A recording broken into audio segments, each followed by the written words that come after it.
There are the terrible ones who carry about in themselves the beast of prey and have no choice except lusts or self-laceration. And even their lusts are self-laceration. Lust is sin, so say some who preach death.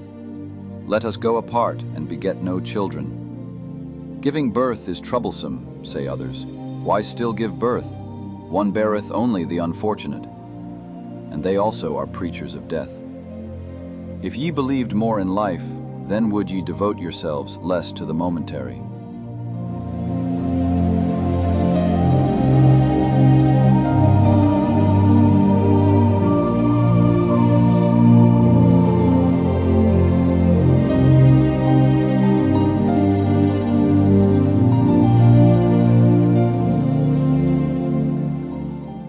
Is it not better to fall into the hands of a murderer than into the dreams of a lustful woman? And just look at these men, their eye saith it, they know nothing better on earth than to lie with a woman. Filth is at the bottom of their souls, and alas, if their filth hath still spirit in it.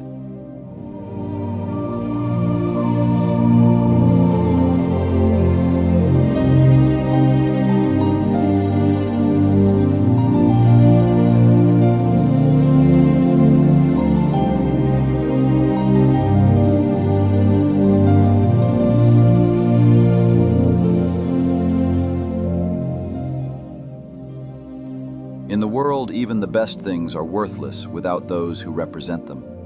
Those representers, the people call great men. Little do the people understand what is great, that is to say, the creating agency. But they have a taste for all representers and actors of great things.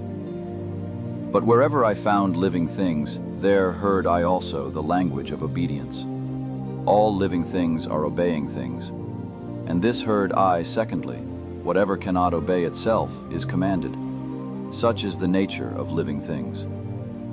This, however, is the third thing which I heard, namely, that commanding is more difficult than obeying. And not only because the commander beareth the burden of all obeyers, and because this burden readily crusheth him. An attempt and a risk seemed all commanding unto me, and whenever it commandeth, the living thing risketh itself thereby. Yea, even when it commandeth itself, then also must it atone for its commanding. Of its own law must it become the judge and avenger and victim.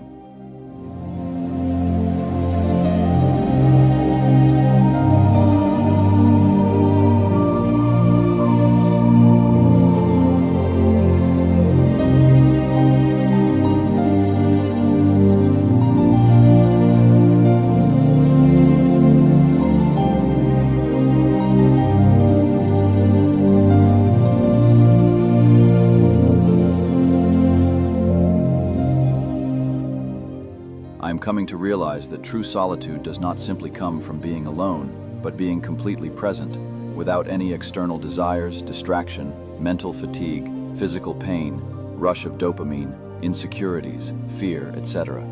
In this state, you start to see how exactly external occurrence impact you, whether good or bad, because when the line between good and bad is blurred, it becomes a melting pot of an occurrence without any trill or emotion tied to it. I'm convinced that this state is where the highest form of self-realization flows through the mind like a waterfall. Realizing everything that you're drawn to only becomes stronger with resistance.